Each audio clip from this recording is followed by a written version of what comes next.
dibelenggu? Berarti kalian yang setan. Jadi betapa hebatnya orang tua memasukkan anak ke dalam surga, dan doa ibu yang luar biasa. Ada seorang laki-laki, itu tadi yang pertama Nabi Musa alaihissalam. Berikutnya yang kedua, sampai ke berapa nih Ustaz? Ya sampai azan maghrib. Yang kedua, ada seorang laki-laki namanya Juraij. Siapa namanya? Juraij. Juraij ini tinggalnya di Saum'ah. Saum'ah itu zaman dulu tempat ibadah. Makanannya diantar, pakaiannya dijemput, dicucikan. Dia tidak pernah keluar dari Saum'ah, beribadah aja kepada Allah. Sampai suatu ketika ibunya lewat. Ibunya manggil, "Ya Juraij." Menurut dia lebih baik beribadah kepada Allah daripada menyahut panggilan ibu. "Ya Juraij." Menurut dia lebih baik beribadah kepada Allah daripada menyambut seruan ibu. "Ya Juraij." Dia tidak menyahut, dia tidak bergeming. Sampai akhirnya ibunya berkata, "Allahumma la tumithu hatta turihi wujuhal mumisat." Ya Allah, jangan matikan Juraij sampai matanya melihat wanita tunasusila. Ini doa tidak masuk akal, karena dia tinggal di tempat ibadah, tidak pernah keluar, matanya tidak pernah melihat apapun, tidak pernah melihat perbuatan maksiat, tidak pernah melihat perempuan. Tapi ibunya berkata, saking gondoknya, saking marahnya, "Jangan matikan Juraij sampai matanya melihat wanita tunasusila." Disitulah kehebatan doa seorang ibu. Apa yang terjadi? Tak lama setelah itu ada seorang perempuan pengembala kambing hamil. Ketika ditanya, "Hei perempuan pengembala kambing, siapa yang menghamilimu?" Perempuan itu menjawab, "Juraij." Mengamuk semua orang kampung.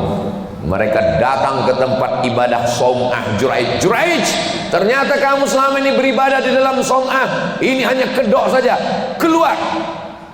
Juraij dipaksa keluar. Yang memaksanya waktu itu Babinsa dan Babim Kaptipmas. Saya sebetulnya di dalam itu nggak ada, cuma pas lihat Pak polisi jadi. Akhirnya Juraij dibawa keluar, tempat ibadahnya diratakan dengan tanah. Mereka akan membunuh, memancung Juraij karena sudah berzina. Juraij berkata, kata Juraij, "Kalau kalian mau membunuh saya, tunggu anaknya lahir." Oke. Setelah anaknya lahir, Juraij menusuk pusat perut anak itu dengan ujung jarinya dan berkata, "Ya hulam, wahai anak kecil, man abuka?" Kalau bahasa kampung saya, "Who is your father?" Siapa bapakmu? Makanya dalam beberapa riwayat yang ngomong waktu kecil itu pertama Nabi Isa. Ketika ibunya dituduh berzina, "Makana abuki imra'a sau'in wa makanat ummuki baghiyah." Bapakmu bukan penjahat, ibumu bukan wanita tunasusila. Mengapa kau mengandung tanpa suami? Saat itu Maryam diam. Fa'asyarat ilaih, Maryam hanya menunjuk anaknya Isa yang baru saja lahir. Saat itulah mukjizat terjadi. Isa berkata, "Inni Rasulullah, aku adalah Rasul utusan Allah. Inni Abdullah, aku adalah hamba Allah. Ataniyal kitab, Allah memberikan aku Injil." Ada satu lagi anak yang bicara. Inilah anak yang ditusuk oleh Juraij pusatnya. "Man abuka?" Siapa bapakmu? Anak itu menjawab, "Ra'il ghanam." Bapak saya koboi. Ko sapi, boy laki-laki, koboi pengembala sapi. Jadi jangan bangga kalau nanti disebut, "Kamu kelihatannya seperti koboi." Bangga. menggala sapi, ngangon sapi. Siapa bapakmu? Pengembala sapi. Melihat mukjizat, melihat karamah yang luar biasa itu bisa membuat anak kecil bicara. Mereka bersimpuh minta maaf ampun kepada Juraij. Mohon maaf Juraij, kami sudah salah, kami sudah memfitnah. Membalas kesalahan kami, kami bangun som'ah, tempat engkau beribadah dari emas. Jadi tidak salah membangun tempat ibadah dari emas seperti Masjid Nur Jasir. Ini saya yakin daerah kawasan ini tidak ada malingnya. Kenapa? Isinya emas semua, tapi pintunya, jendelanya nggak ada jeruji besi. Luar biasa. Aman, tapi nggak tahu juga ya. Mudah-mudahan Allah memberikan keamanan, keselamatan. Ini menunjukkan walaupun engkau wali, walaupun engkau punya mukjizat karamah, bisa anak kecil bicara, tapi kalau kau lawan ibumu, mana yang lebih hebat? Ibu atau kemuliaan kewalian? Ibu. Apalagi yang jawab ibu-ibu, ibu katanya. Jangan main-main dengan ibu. Kata ibu-ibu, petang ini kami jadi punya bahan untuk nakut-nakuti anak kami. Saya tidak mau kita menakuti anak kita. Kita mau anak kita sadar menjadi anak yang berbakti kepada ibu. Tapi bapak-bapak juga jangan tersinggung. Ini Ustaz Somad ini dari tadi ibu-ibu kami kapan? Nanti setelah berbuka.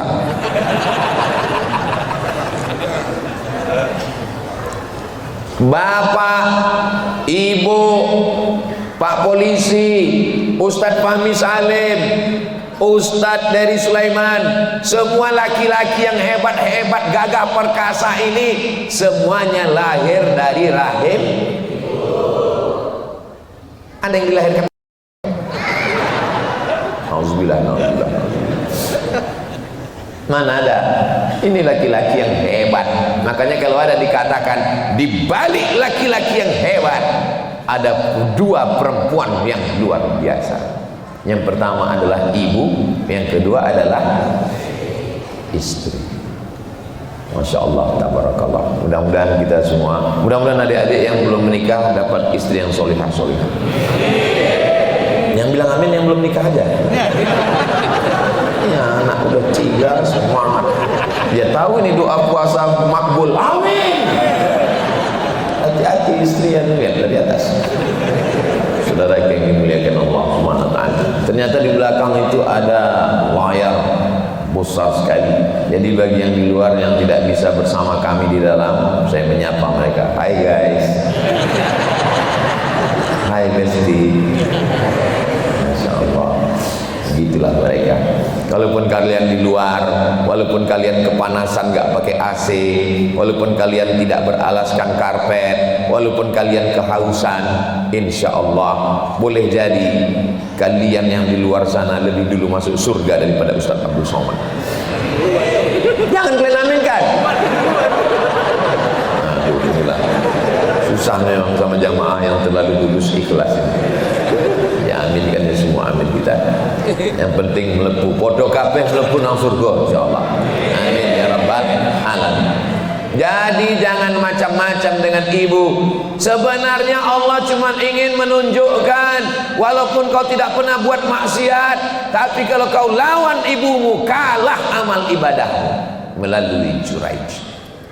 Itu pada zaman Bani Israel. Untuk apa diceritakan kepada Nabi dan Nabi menceritakannya kepada kita? Faqsusil qasasa. Ceritakan kisah-kisah ini. Untuk apa? La'allahum yatafakkarun. Mudah-mudahan kita berpikir. Datang seorang Nabi Musa sudah, Juraij sudah, berikutnya yang ketiga datang seorang laki-laki mau ikut perang. Karena kalau mati syahid, pertama sakratul mautnya tidak sakit, Kal qarsi, seperti cubitan pada kulit yang lembut. Kematian yang katanya seperti tebasan pedang di tempat yang sama beratus kali. Seperti kambing yang dikuliti hidup-hidup. Seperti mata kail pancing ditarik dari kulit yang basah.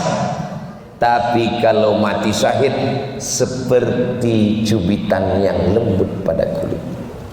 Tapi jangan gara-gara ini besok semuanya daftar mau ke kita. Kalau nggak punya keahlian perang, itu bukan mati syahid, mati. Saya nggak mau semua jamaah pergi tiba-tiba besok keluar koran jamaah dari Indonesia kelaparan karena nggak dapat lontong sayur.